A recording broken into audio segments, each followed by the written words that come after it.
Family Guy and The Simpsons. What can be said about the show that hasn't been said countless times already? One is swiftly advancing towards middle age, the other is pushing its 30s. But one thing that they have in common is that they're well past their best before dates. Now, of course, the obvious question is, why? If both shows have been pounded into the ground to the point where they're creatively bankrupt, why not just end them and make money off of reruns? After all, most people would rather watch the earlier seasons than the newer ones.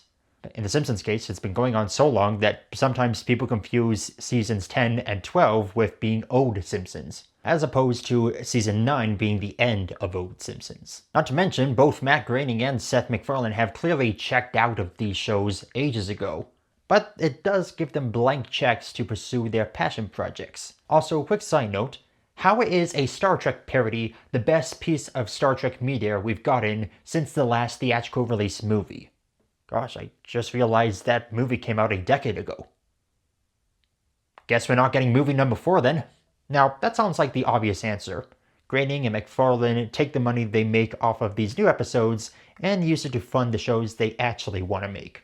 But I do wonder if it is a bit of an ego thing.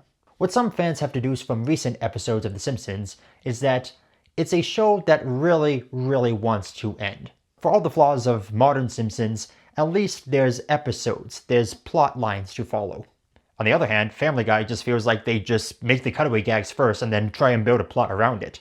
It is possible that the second Simpsons movie that's coming out next year could very well serve as a grand finale. Another quick side note. For as many pot shots as Family Guy takes at Bob's Burgers, one of them has a theatrical release movie. Yeah, how is that Family Guy movie coming along?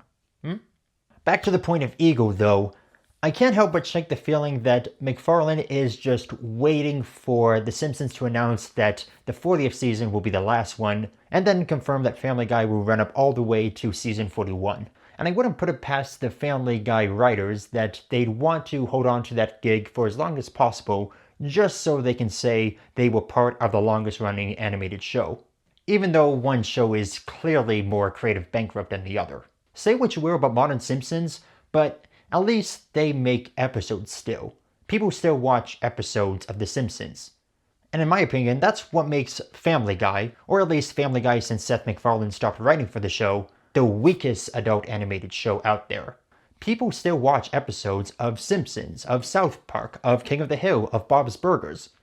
Nobody watches episodes of Family Guy.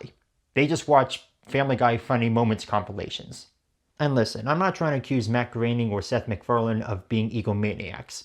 In fact, I wouldn't be surprised if they wanted their created by credit scrubbed from all future episodes. And listen, I'm not trying to accuse Seth MacFarlane of being egotistic, right? I don't think he's hoping for a main actor to die just so that the show eventually loses its steam and they eventually cancel it, just so he can run Family Guy for an extra season just to rub it in the face of Matt Groening.